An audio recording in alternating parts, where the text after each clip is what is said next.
Hey guys, and welcome to a brand new video here on FPL Now. Today we're going to be going over some knee-jerk reactions for Double Game Week 23. So if you're excited for the video, make sure to drop a like down below. Leave a comment how are you currently getting on in Double Game Week 22. Subscribe if you're brand new, and let's get into the video.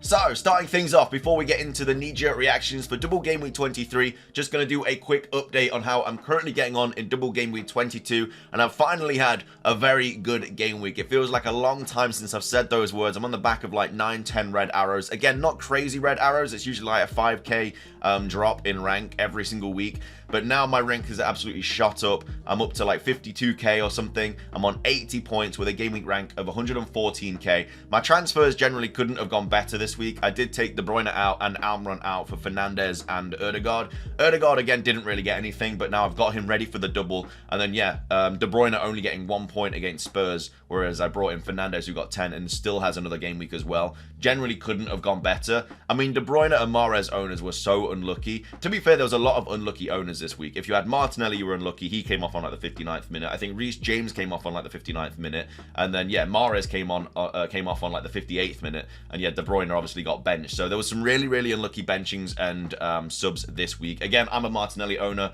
It affected me, but not as much as everybody else. But yeah, Kepa starting off the game week with an absolute bang. Huge 10-point haul. This man is an absolute dream player right now in FPL since the restart. Like the last 3 game weeks, he's literally got like 29 points, which is absolutely ridiculous for a goalkeeper. So yeah, he ain't going anywhere. Like, I think a lot of people got rid of him for Edison, and I think a lot of people are regretting it right now. But I kept with him, and he's rewarded me every single game week. So yeah, big fat 10-point haul from Kepa. Trippier only getting 2 points. I can't believe it. Like, they conceded, which is huge because of all the double Newcastle defense. I mean, they've got Bournemouth next, I think, so that's probably going to be a clean sheet, but it was really nice to not have to deal with double Newcastle defense this week. But yeah, Trippier, he was still close to bonus as well, which was actually quite funny. I think it was only like a few points off.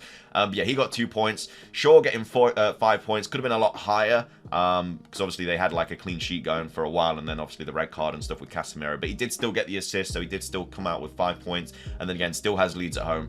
And then Ben White with 2 points as well. I mean, I wasn't really expecting Everton to score, but you know, Sean Dyche, I don't know, he does wonders, man. He's absolutely turned Everton around already.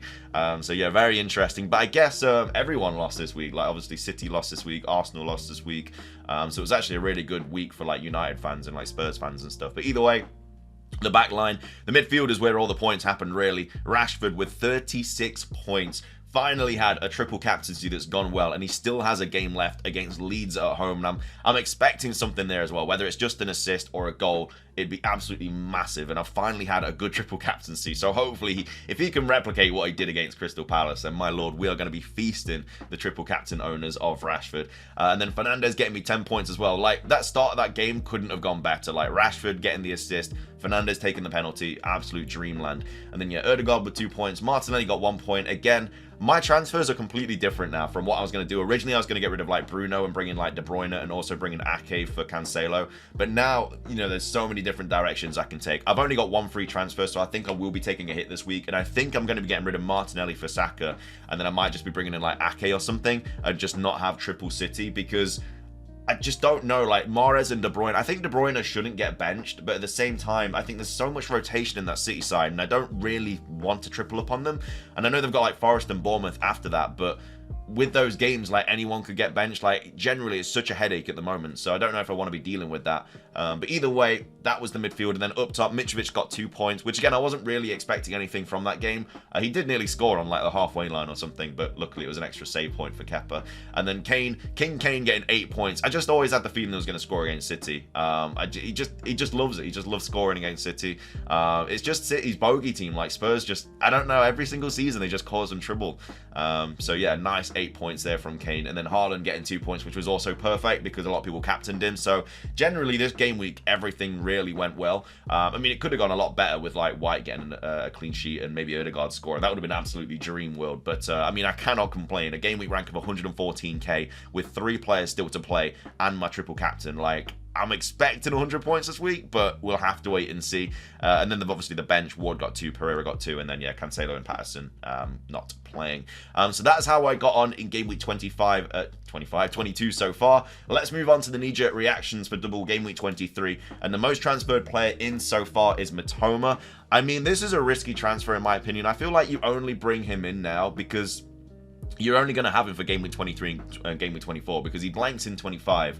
And so if you already have, like, which a lot of people will have, like triple United and probably a Newcastle player, all you're really going to be doing is bringing Matoma in for this week, and then obviously having him, which is obviously Crystal Palace away, which is an okay fixture, and then Fulham at home, which again is also an okay fixture, and then you lose him for blank game week 25. So you'd be using a transfer to bring him in, and then you might be using a transfer to take him out, and I just don't really think it's worth it. I think like I would love to have Matoma, and as soon as the blanks are over, I'm going to be bringing him in like 1000% because he's such a good option.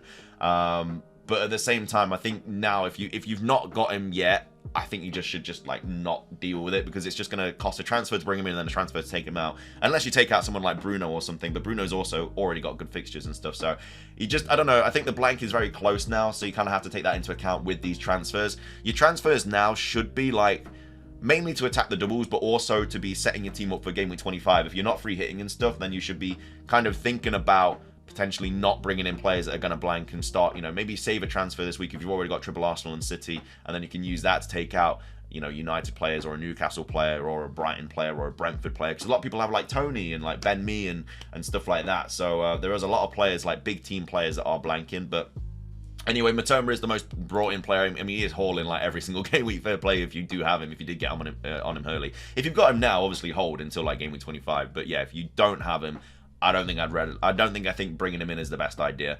And then Saka being brought in by 99k, obviously ready for the double game week. Yeah, I really want Saka. I think because Arsenal don't blank in 25 and they don't blank in 28, I think you kind of need the best Arsenal assets right now. And I think that consists of Ødegaard, Saka, and then either a defender like Ben White or somebody like Nketiah.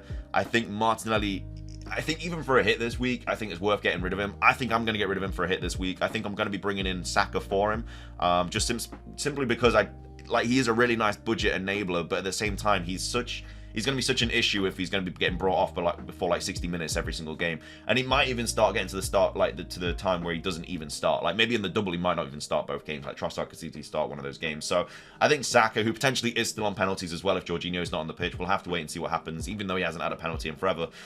Yeah, I think it's time to probably get rid of Martinelli, even potentially for a hit. But again, everybody's different. I want to get rid of him though because he's just being a bit of an issue at the moment. And then Mahrez, another player that a lot of people are bringing in. Again, Mahrez and De Bruyne are very much in the clouds right now. Like, what do you do with him? Like, he did get brought off on like the 58th minute. And again, it's not real.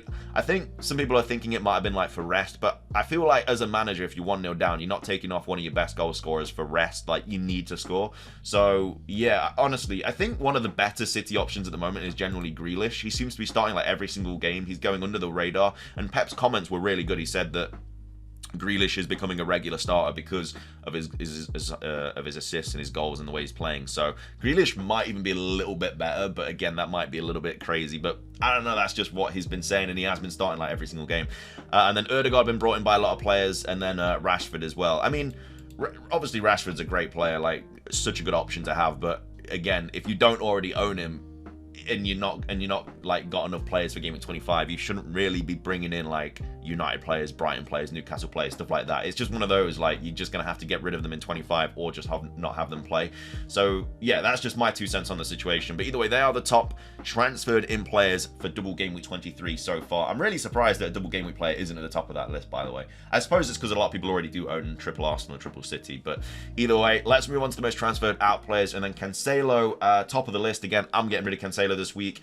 I can wait a bit. I'm in quite a nice position because he's 7.1 at the moment, and I bought him for 7, so I can't lose any money. So I can just wait, see what happens and stuff, see if there's any like injuries, wait for press conferences, and then I can get rid of him. Potentially for Ake, could be for Akanji. I don't know. Like, I don't really want to bring in a City defender, but I don't really know who else I would bring in. Like, I can't bring in Brighton, I can't bring in Newcastle, can't bring in United, can't bring in Brentford. And you know, there's Reece James, which is an option, but I've already got Kepa. I don't know if I want to double up on Chelsea defense. It's a tough one. Yeah, probably going to be Ake or Akanji just because they've got a double, and we'll, you know, hope that I choose the right option.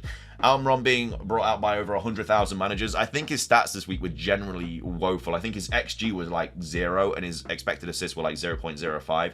I don't know what's happened. He's fell off so much in terms of like his stats, and you know, he did get an assist this weekend, but obviously it was VAR'd out. But at the same time, like, even if that went in and it wasn't called off, like, he still would have had woeful stats. So yeah, I don't know, especially because he blanks in 25. I think if you haven't got rid of him yet, it might potentially be around that time. I mean, do you get rid of him ahead of Bournemouth?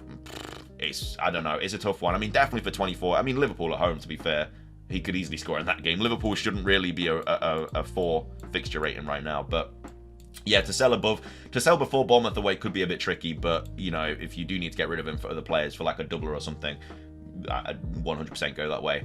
Rodrigo being taken out, I mean, he's injured for like a month or something, so completely understand that. Martinelli, completely understand that as well. Like, this is the situation where you need to just get better Arsenal players in.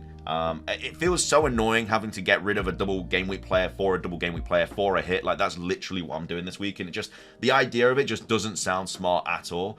But again, I think over the course of the next like 5 or 6 game weeks, game week 25, game week 28, those are the weeks, you know, with these big blanks where you need the points from every potential player. You don't really want a player that's going to be, you know, getting 1-pointers and stuff. And I think Saka is such a better option than Martinelli. He's a lot more expensive, but even for a hit, I think it is worth it. And you know, that's just the way I'm going. Like, people will try and convince me otherwise, but I think Saka over Martinelli for a hit, I think it's just going to come good over the next like few weeks and stuff. And I'd much rather have Saka for a double than Martinelli anyway. And then Tony as well, most transferred out player, well, one of the most transferred out players, 72k. Again, I think he picked up another 1-pointer. He does live a 1-pointer. Tony does a yellow card and stuff. I think he did. Yeah, he picked up 2 back-to-back 1-pointers, actually. I didn't even realize that. Didn't realize he got 2 yellow cards. This is what I mean. I hated owning him for this. Like, he used to get yellow cards all the time. Like, I think I owned him for like this here, like the 2, and the 1 and the 0 and stuff. Either way, like, it's just so annoying owning him when he's getting those yellow cards every week. But he also hauls as well, so it's just one of those situations. But again, does blank in 25. Understandable why people will get rid of him. I don't know who Brentford have got next. Yeah, Arsenal away actually, so actually quite a tough fixture. So I understand that completely.